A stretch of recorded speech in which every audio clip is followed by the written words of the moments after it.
Alright guys, now that we have our bevels forged in on both sides, we're ready to start grinding and profiling. Got to fix the tip there a little bit and good to go. Before I get too much further along, I wanted to show you guys the ring that this steel makes. One of the indications of good Wootz steel is that it has a clear tone to it, and it just keeps ringing and ringing and ringing. So hopefully that gets picked up in the microphone, but it's still ringing at a very, very high pitch.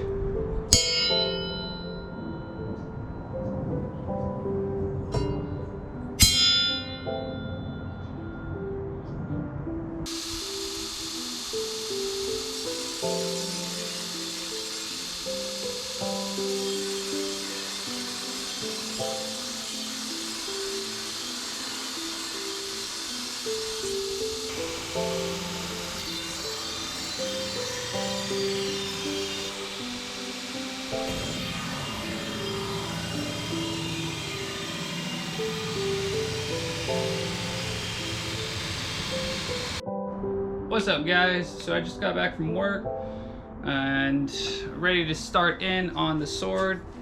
Yesterday we got the bevels ground down, and that was a pretty nice process because I forged the bevels in. It only took a little bit of time to go through and sand them down to look nice. All right, that's looking pretty good. Like I said, that's a 6-inch serrated wheel. If we back this out, you can see it comes into contact with the blade right at that center line.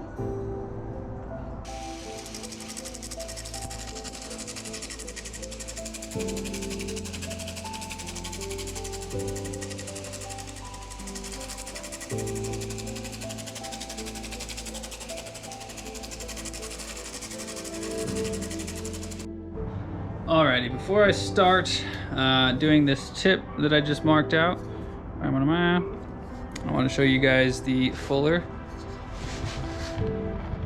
It's looking pretty straight on both sides.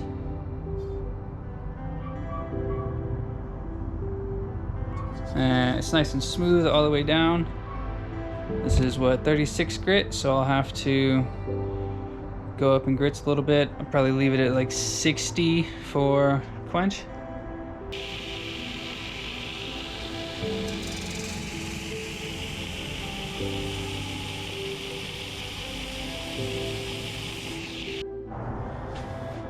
Sweet. So after all of that grinding, we are down to 907 grams. Starting to feel real good in the hand.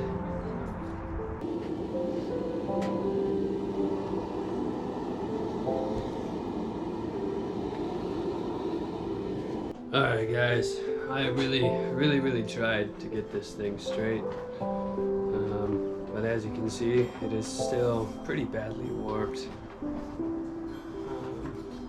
So what I'm going to do is set up the forge in a vertical arrangement so I can just have it hanging there on a piece of wire, and then from there take it into the quench tank, and hopefully we can get a straight blade after that.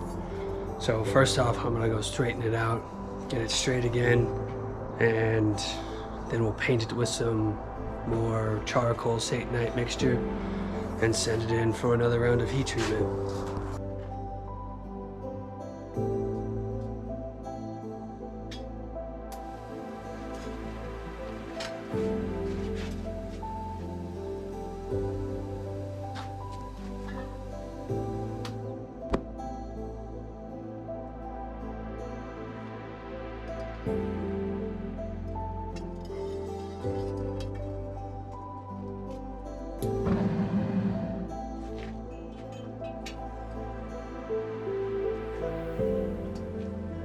Alright, so we got it hardened. File's skating pretty good.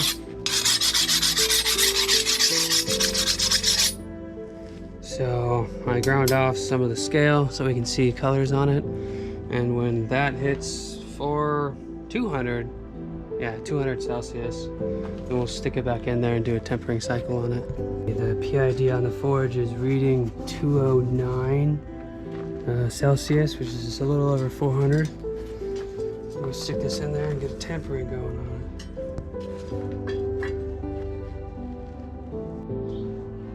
it. Alright guys, after the second quench, things turned out much better.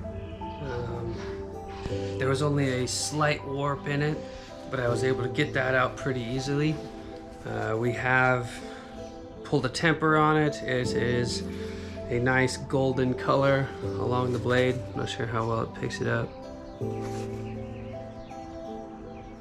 But it's looking good. So now we can get started on finish grinding.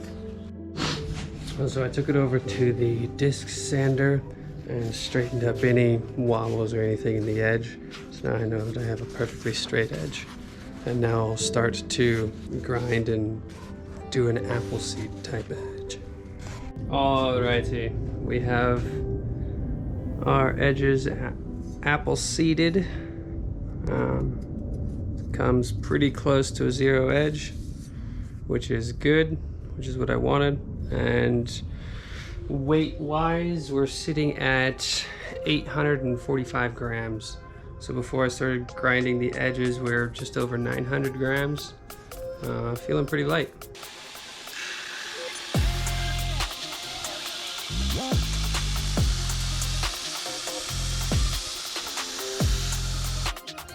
Alrighty, things are looking really good. I got this up to a 220 grit finish. I got most of those forge marks out. There's still a couple small ones. Hopefully those will come out by the time we get to the higher grits. Tip's looking pretty good.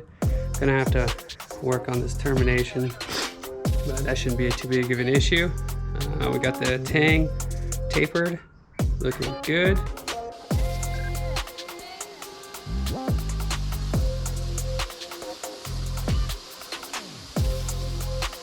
So we have the blade at a belt finish 320 grit. It's looking really good. I'm going to take a little bit of a break from this and start working on the guard, because I don't want to get the blade up to a high finish and then have to smack the guard on and mess up the finish. So I'm going to do that now, fit it up properly, and then we can continue sanding the blade.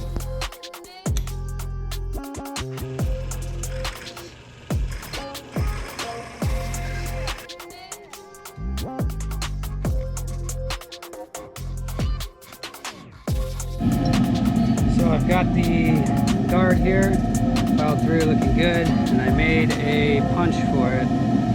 This is traced on the sword to the same size, and then I ground some bevels so this fits inside of here, and then I'm going to heat this piece up and punch it through so we can get almost the perfect fit for the guard.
Alright you guys, here is the pommel cap. I got the holes drilled, and then upper guard, I have the holes drilled through that. Got pins cut, pins fit in here, and I will solder these in.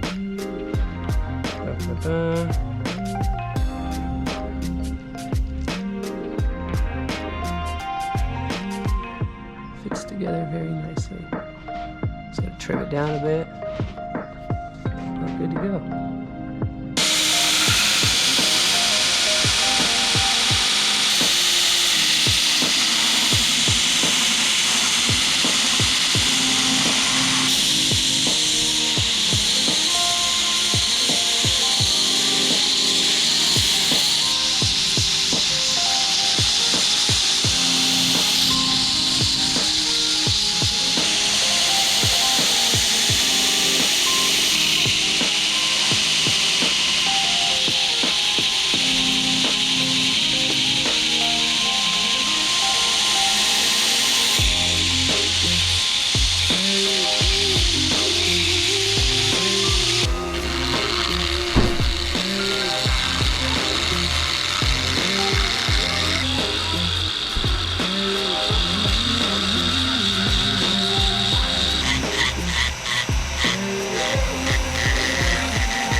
Alrighty guys, we have the sheath finished up and sword finished up. Everything's looking real good.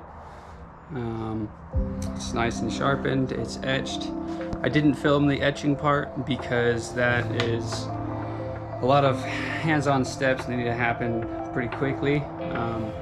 But what it was a dip in ferric chloride, and I left that in there for a while until I had a nice oxide layer on it. And then I took that out and immediately started rubbing it with a mixture of oxalic acid and rubbing alcohol. And then I just rubbed that on there, rubbed all the oxides off mainly. And then by doing that, it makes the pattern, the cementite, shine in the Wootz. It is also sharpened up. I got like a little booklet here.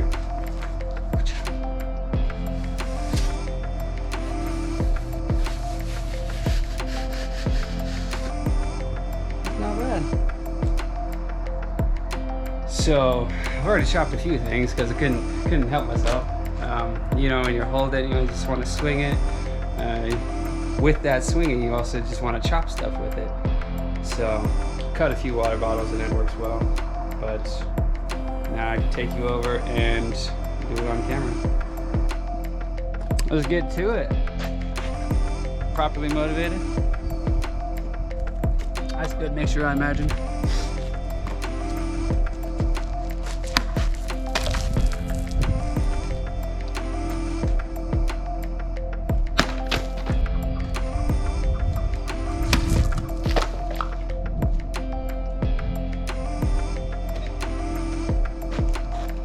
So, chopping went pretty well. Obviously no damage to the sword, because if there was, I wouldn't be a very good knife maker. But very interesting. I've always heard that swords are pretty ineffective with novices and people that don't know how to use them, aka me. I have no idea how to use a sword other than pointy end goes towards enemy. But on that last swing there, I felt that I was finally starting to get somewhere. Your swing has to be somewhat of obviously a swing, but then you also have that slicing action in there. Because just like a normal pocket knife, you just put it on your skin like that, it doesn't really do much. It's not until you start slicing that it actually cuts you. So, yeah, I mean, it cuts things, but I can't use a sword very well, so there's that. All in all, I really like it.